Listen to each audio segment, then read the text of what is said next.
Hello friends, welcome to Learning Web.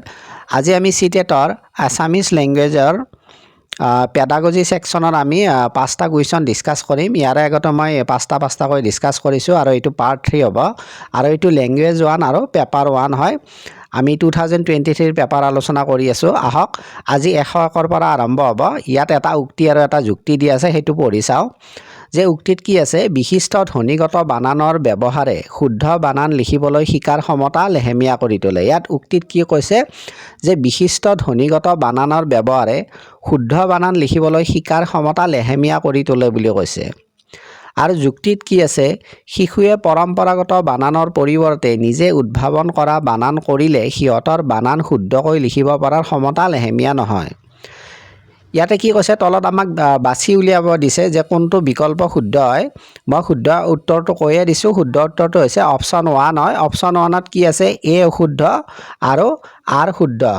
এ কিয় অশুদ্ধ হয়, কাৰণ বিশিষ্ট ধ্বনিগত বানানৰ ব্যৱহাৰে শুদ্ধ বানান লিখাৰ ক্ষমতা লেহেমিয়া কৰি তোলে বুলি কৈছে। এইটো নহয়, তেনেকুৱা কোনো কথা নাই। আমাৰ লিখাৰ ক্ষমতা লেহেমিয়া নহয়। আৰু যেটো যুক্তিত আছিল আমাৰ আৰত কি আছে, শিশুৱে পৰম্পৰাগত বানানৰ পৰিৱৰ্তে নিজে উদ্ভাৱন কৰা বানান কৰিলে সিহঁতৰ বানান শুদ্ধকৈ লিখিব পৰাৰ ক্ষমতা লেহেমিয়া নহয় বুলি কৈছে। আপোনালোকে চাব, শিশুৱে ডাঙৰে যেনেকৈ কয় তেনেকৈ সম্পূৰ্ণ শুদ্ধকৈ বানান এটা কৰিব নোৱাৰিব পাৰে। তো সিহঁতে কোৱাত যদিও মানে তেনেকুৱা শুদ্ধ নহয়, কিন্তু সিহঁতে লিখিব পাৰিব, সেইটোত কোনো লেহেমিয়া নহয়। তো সেইকাৰণে কি হ'ব, অপচন 1টো শুদ্ধ হ'ব, যে এ অশুদ্ধ আৰু আৰটো শুদ্ধ হয়। ইয়াৰে পিছত আছে কুৱেশ্যন নম্বৰ 102ত আছে, নতুন ভাষা এটা শিকোঁতে ভাষাটোৰ বৈশিষ্ট্যপূৰ্ণ উচ্চাৰণ নিয়মৰ কাৰণে বহুতো শিক্ষাৰ্থীয়ে আত্মবিশ্বাসৰ অভাৱ অনুভৱ কৰে।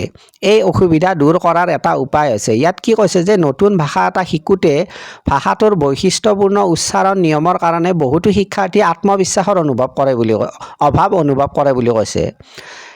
এই অসুবিধাটো দূৰ কৰাৰ কাৰণে আমি কি কৰিব লাগিব, যেতিয়া নতুন ভাষা এটা শিকি থাকিব ল'ৰা ছোৱালীয়ে, তেতিয়া আত্মবিশ্বাসৰ অভাৱ অনুভৱ কৰে। সেইটো দূৰ কৰাৰ কাৰণে আমি কি কৰিব লাগিব, অপচনখিনি চাই লওঁ। অপচন 1ত কি আছে, ভুল হোৱাৰ লগে লগে সেইবোৰ শুধৰাই দিয়া। অপচন 2ত আছে শ্ৰেণীকোঠাত ডাঙৰকৈ পঢ়িবলৈ দিয়া। অপচন 3ত আছে শ্ৰেণীকোঠাত মৌখিক যোগাযোগৰ প্ৰয়োজন হোৱা খেল কিছুমান দিব লাগে। আৰু অপচন 4ত আছে পৰামৰ্শদাতা বিশেষজ্ঞৰ সৈতে স্পীচ থেৰাপিৰ ব্যৱস্থা কৰি অনুশীলন কৰোৱা।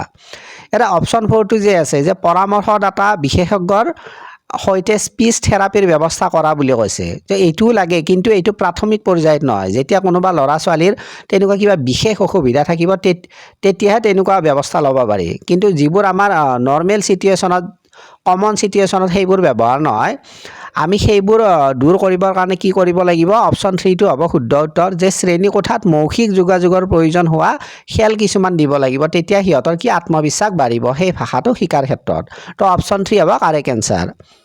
ইয়াৰে পিছত আছে কুৱেশ্যন নম্বৰ 103ত আছে, যে তৃতীয় মানৰ শিক্ষক এগৰাকীয়ে শিকাৰুক নতুন শব্দ সম্ভাৰ চিনাকি কৰিবৰ কাৰণে তলত দিয়া কোনটো আটাইতকৈ ফলপ্ৰসূ উপায়।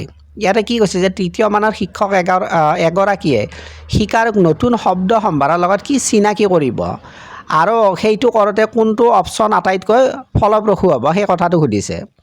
অপচন 1ত আছে ব্লেকবৰ্ডত শব্দবোৰ অৰ্থ লিখি দি শিকাৰুক সেইবোৰ মুখস্থ কৰিবলৈ দিয়া।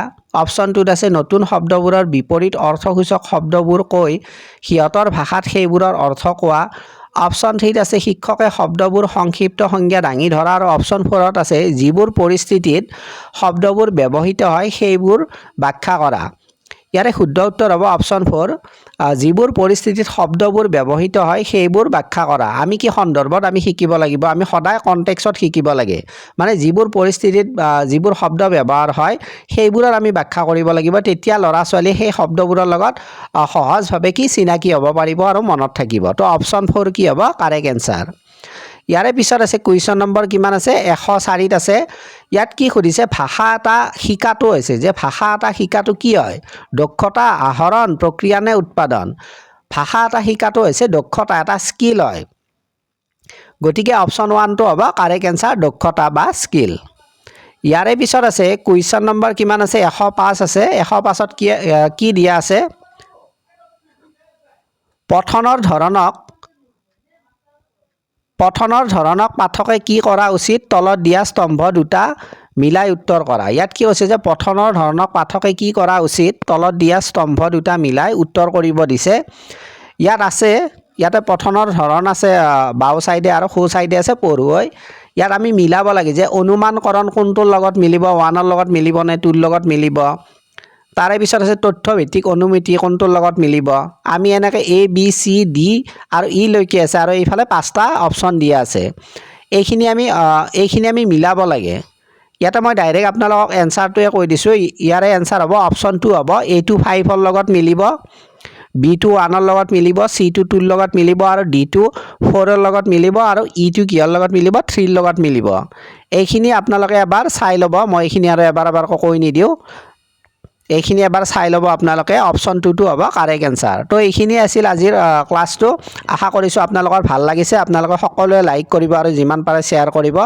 আৰু আপোনালোকৰ কিবা পৰামৰ্শ থাকিলে আপোনালোকে কমেণ্টত জনাব আজিলৈ এৰিছোঁ থেংক ইউ